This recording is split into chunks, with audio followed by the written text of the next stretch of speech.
So in this video, I want to talk with you about letting go, and I want to point out my thoughts on why I think that most people approach letting go in an incorrect way, or in a way that is not really, serving them to move forward and to, encounter their manifestations.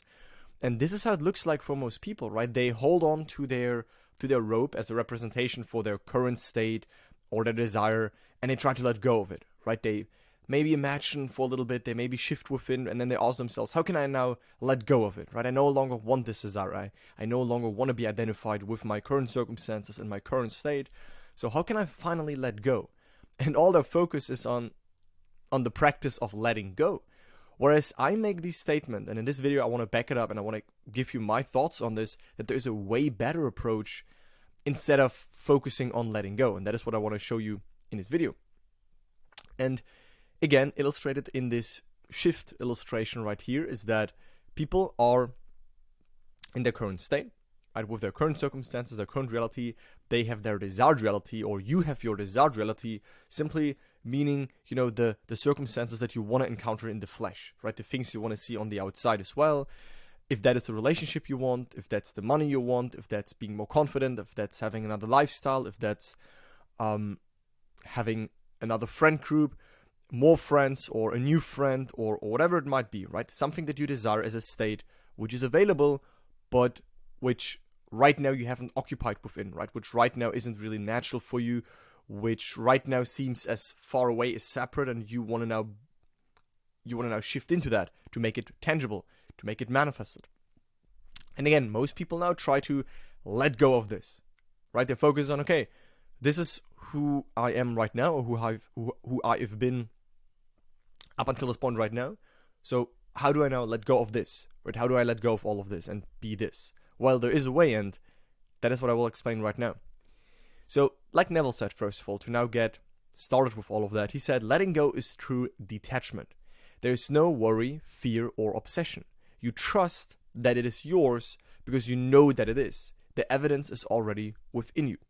So let me explain what that means. You cannot consciously let go of your goal or desire, right? Because as long as you desire it, right, you can't just like snip and say, okay, now desire, stop arising within myself, stop coming up within myself, right? If you have this burning desire for change, for a new life experience, for something else, then you can't just like let go of that goal, because it is there to, in a sense, spike this fire in you, and it is like this motor element that will propel you to make an inner movement. So letting go is not a decision that you take, right? For me, it's not. When I always hear people that ask me, okay, now how can I let go of my desire?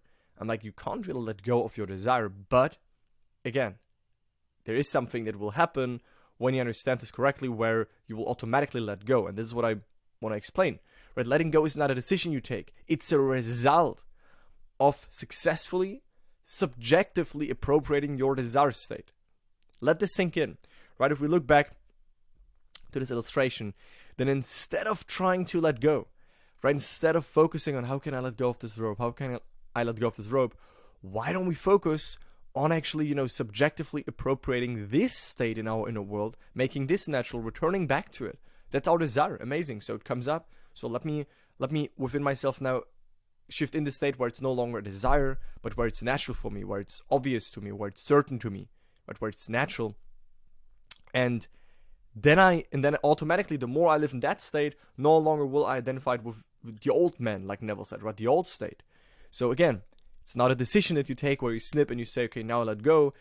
Letting go of the old state, of the wanting it, of the desiring it, of everything that you don't want to be identified with, happens automatically as a result when you appropriate your desire state and the new identity, and you identify with something new. Like, you don't have to let go of identifications, because you're then, okay, what are you identified with then? But by identifying with something new, by basically filling up your inner world, your inner garden, with all of these new states, you automatically, the old will become lesser and lesser and lesser, will that be something that you identify with. So when you're convinced that your goal or your wish is already fulfilled, you automatically let go of the former state. Right? It's like you can't serve two masters. The more you serve this master, as a metaphor for a new state, right? The more you serve this new state, the more you dwell on that, the more you make that natural, less and less and less will you serve the old master. And at some point you will look back and you're like, wait, I was identified with that? Wait, no, that's not me. Wait, that's very unnatural for me. And so you look back, it's no longer something that is what you identify with. So letting go means you stop looking for a solution to your problem. You stop looking for signs. You stop thinking about how and when it's going to happen, right? You can't think when it's going to happen, how your desire is going to play out, when you see changes, when there is any movement and all of that, when you are in the wish fulfilled state. Only when you are still in the old state and you ask yourself, okay, like, how can I get there? And what do I have to do to get to this new level? Then you will constantly ask yourself, okay, how is this going to play out? What is going to happen?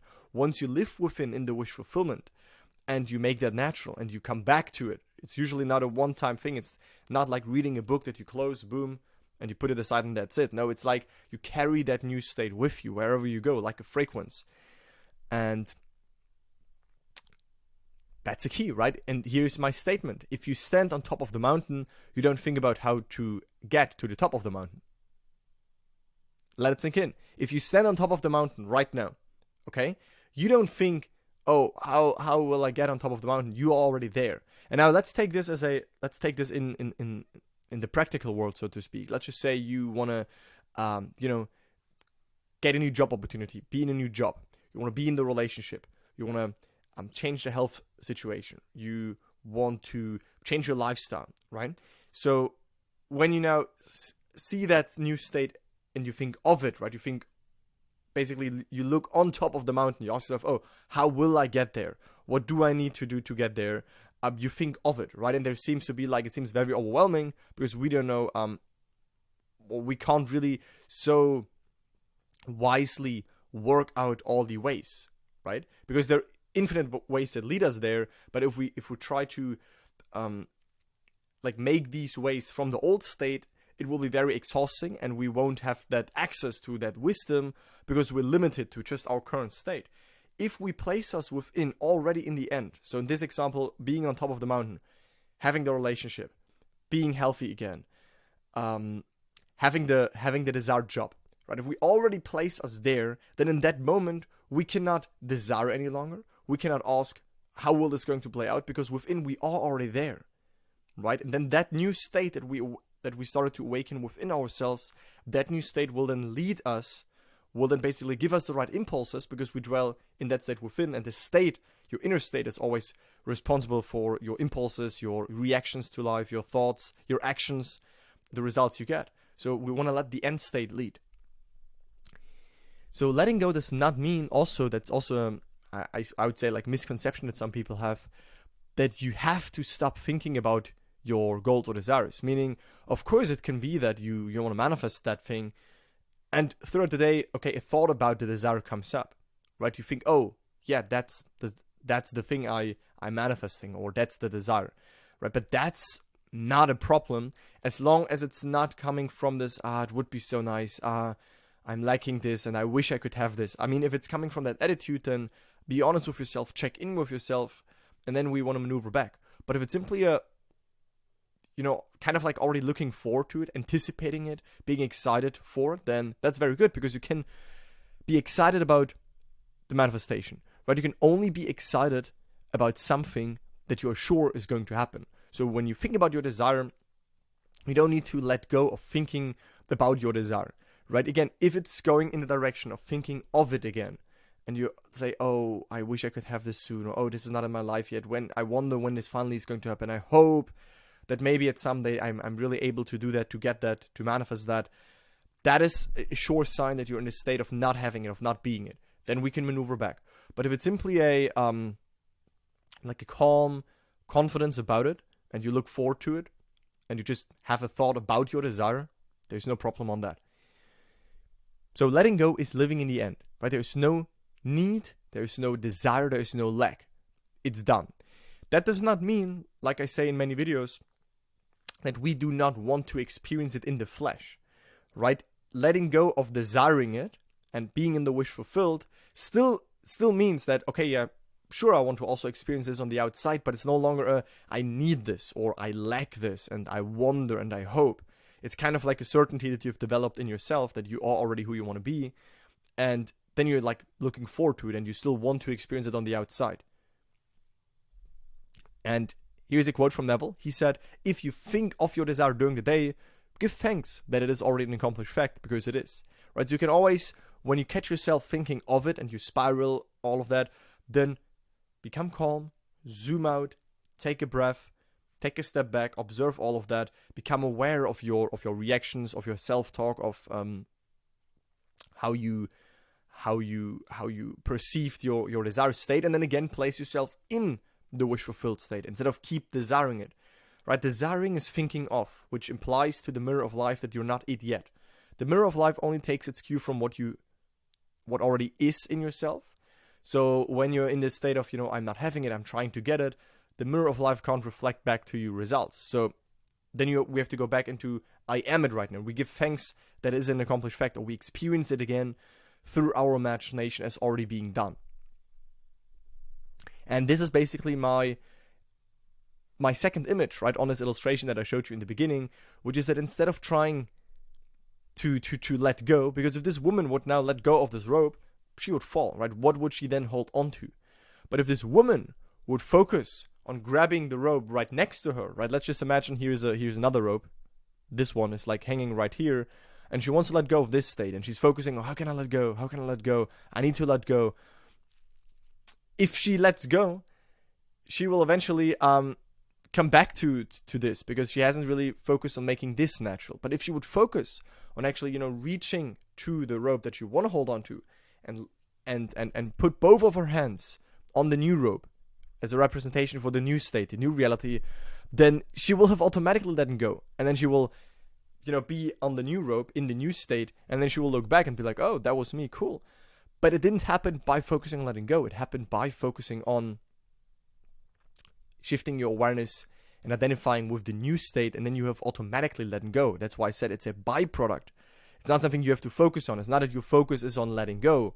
Your focus is on acquiring the new state, right? Acquiring the consciousness of the version of yourself that has already accomplished the goal, and by doing so, you automatically let go. And it's what Neville said, right? You become for a moment, after successfully meditating, which in this case he means after successfully imagining the end, after grabbing the new rope, right, after holding on to that, after shifting your inner state, you become incapable of continuing the act as though it were a physical creative act. You're just as impotent after you've prayed successfully as you are after physical creative act. When satisfaction is yours, you no longer hunger for it, right? Meaning when you hang tightly and securely on the new rope, it's done for you. That's it. You now have shifted within, and you're incapable of continuing to imagine, continuing to want to shift, because it's now done for you within, right? Like the physical creative act. When that's done, you feel a satisfaction. When you experience your desire as being done, or when you feel yourself into the version of yourself that has already accomplished the goal, that is already who you want to be, that already has what you want to have, then in that moment, it's done for you. You feel a relief. And if the hunger persists, you did not explode the idea within you. You did not actually succeed in becoming conscious of being that which you want to be, right? That's the whole goal of shifting, of manifesting, of going in this new reality, right? We start to become conscious of it. We activate it, right? We awaken it. We imagine it. We make it natural within ourselves. When you pray, believe that you have received, and you shall receive, right? This is the secret of manifestation, right? Believe you have received, and then you will, and you shall receive. But see the change in time. First, we have to believe that we are already it, and then the mirror shows it to us. The mirror won't show us results. The world won't change if we don't first have done the shift within. In like manner, when a man prays successfully, he believes that he is already that which he desired to be. Therefore, he cannot continue desiring to be that which he already is conscious of being.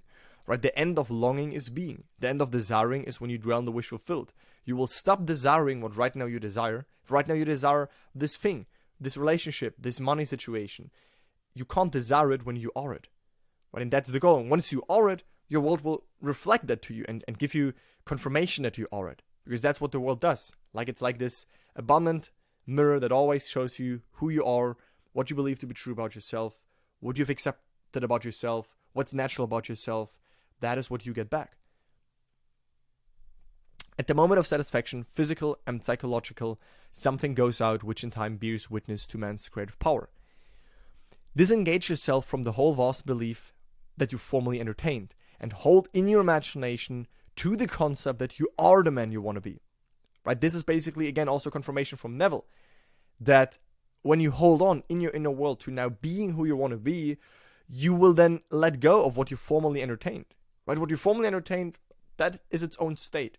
But stop trying to focus on how can I let go of it? How can I let go of it? Because even if you succeed in letting go of it, you will still have the desire coming back. So why not just from the beginning on shift into the desire state, in the end state, in the wish fulfilled state, and therefore you will let more and more go of the old version of you, of the former state, of the former you. For you will resurrect and make alive the state that began only as a concept. If you remain faithful to the concept, you will be led right into the fulfillment of that state. So that is my conclusion on letting go, right? How to let go of the old state is by shifting in the new state, not by focusing on letting go. And I do assume that now I was able to bring you closer to understand this. Let me definitely know in the comments down below your feedback on this, and if you experienced this or if you have any questions on that. If you need more resources, you want to dive deeper, please be aware that there is the free masterclass that I'm offering. That's the first link in the video description, pinned comments. And if you want to take it a step further, you want to work with me, you want structure, you want a system, right? You want a step-by-step broken down on, fundamentals of what you need to understand, what you need to hone in, accountability, my coaching personally for your situation, then you can apply for my program, in which you get access to a community, to a system, to coaching calls, to community chats. So there's a lot that is coming with this program. So you can book a call with my team, and you can simply talk with my team, and my team will explain you how this works. They will, figure out your current situation. They will give you already some guides on what you should do to shift. So even if you leave this call without joining us, you will still have gained a lot of value from this call. We're not trying to hard sell something. We're trying to see who's a good fit, who wants to work with us. We're not chasing you. You have to decide if you want to work with us. And if you want, again, you can book this call, you can apply for my program and see if that's something that resonates with you so that we can support you on your journey. All right? You can also check out my website. On there, you will find also access to a inner circle community. That's, let's just say, low ticket thing for only $50. You can join a community of people who are on the journey to manifest their goals and who are like-minded. So if you want to connect to them first, then check out my website. And I speak to you in the next video. Thanks for watching, guys. Bye.